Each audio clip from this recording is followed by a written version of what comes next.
Most of the time when I'm talking about frugal living or money in general, it's usually about things to put into practice and methods that I use myself. But there are a ton of things to avoid that are arguably just as important. Today I want to talk about a few of the things myself, and I'm sure a lot of other people, do or have done that cost us a lot of our hard-earned money. But first, if you're new to my channel, thank you for stopping by. Here we talk about minimalism, frugal living, tech, and things of that nature. So if that sounds good to you and you end up liking the video, be sure to like and please send the subscribe button to Azkaban. Let's get started. I'm going to talk about things that are common in most of our lives, as well as rather specific scenarios from my own life. Starting with the first one, which is avoid retail therapy. Like many of us, I would often find myself in the past window shopping on Amazon or wherever else to cure my boredom or stress. There is research and evidence that supports the notion that retail therapy is often driven by emotion, such as stress, sadness, and boredom. And the fact that retail therapy even exists as a phrase shows just how common it actually is. Buying something in an attempt to boost my mood was a very short-sighted thing I would do. And to no surprise, that joy would wear off very quickly. The key to get over wanting to do this was to identify the trigger that ultimately caused me to shop, which, like I said before, was usually boredom, or if I just felt like I had nothing to look forward to in life, or if I was just really stressed out. A really good piece of advice that I heard before was to just add something to your shopping cart online, then click away from the window and don't actually purchase it. Apparently there's evidence that suggests the thrill of actually buying something comes right as we're about to do it, so I think it's worth trying. And while I haven't actually done this myself, I could definitely see this working. Overall, identifying what was causing me to shop when I felt empty was the trick to getting over it. Before I go into the next thing on this list, I want to thank the sponsor of today's video, Morning Brew.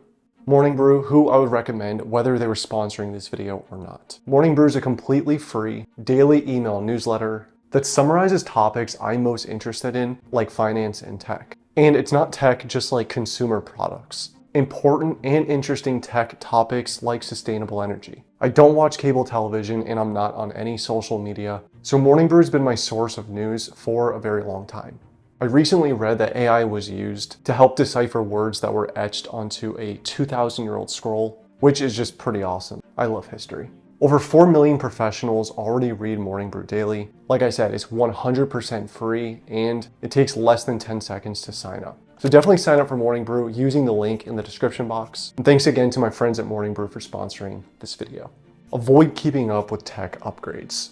While I am fortunate enough to be able to use fairly new technology for work and home, I've never made it a priority to just keep up with the latest. And one of the main reasons for this is because I know I will never truly be caught up with the latest tech. I have no doubt that planned obsolescence is definitely a thing with technology. I'm aware that no laptop or piece of technology can truly last a lifetime, but what I can do is at least make sure that I get my money's worth. Just like I talked about in the last video, almost every single year or two, there's a new product, a new model, highlighting everything the previous model couldn't do, making it seem like whatever we have is very outdated and creating this false sense of urgency to replace it. And the truth is, they're probably a decade ahead behind the scenes over what they're actually releasing to us. Apple's had a new iPhone every single year since 2007. Even if you bought the newest iPhone today, it would only be the newest iPhone for 11 months before the next model came out. I'm not saying an upgrade or replacement is completely unnecessary, but not comparing what I have to the newest model or what anyone else has, and only doing it when it makes sense for me, has just saved me the money I would spend on an upgrade. Avoid tipping traps.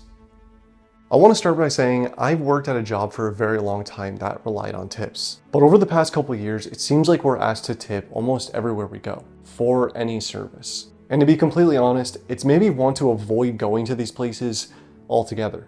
And I don't think I'm alone here, being that a recent survey showed almost 70% of Americans want to do away with tipping entirely.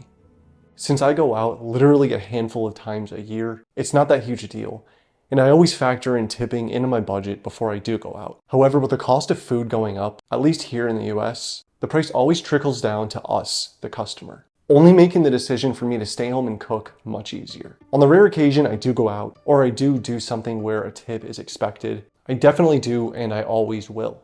However, that's exactly my point here. The entire thing has made it so much easier for me to stay home and also learn to just do things myself. I recommend looking at how many services you've had in the past month or so where you may have been able to avoid going in order to be trapped into an expensive tip. Avoid the cost of convenience. We absolutely live in a time where convenience is peak and the speed of spending money is almost instant. If you've ever been on any food delivery app, you know you're never going to be paying what you think you might be. At least in my experience, my order would literally be around 40% more if I got it delivered rather than just going to pick it up myself. I truly don't know how anyone would use delivery apps on a regular basis. But this extends way past food delivery. Sometimes the more affordable grocery store is just a little bit further, and sometimes it's more convenient just to have that reoccurring subscription because you don't want to go through the trouble of canceling or evaluating if it's even being used. Which, by the way, is exactly what they want. I will still say there's absolutely times where convenience is definitely worth it. And since we all have different values, there might be different circumstances where we think convenience is worth it.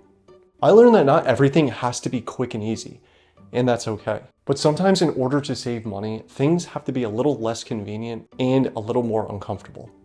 These were just a few things that I'm avoiding or trying my best to avoid in order to save money, but also just make myself more self-aware. Anyways, as always, I appreciate the time you spent here and I appreciate you watching. If you did like this video and you like this type of content, be sure to like and consider subscribing to my channel, and I'll see you next time.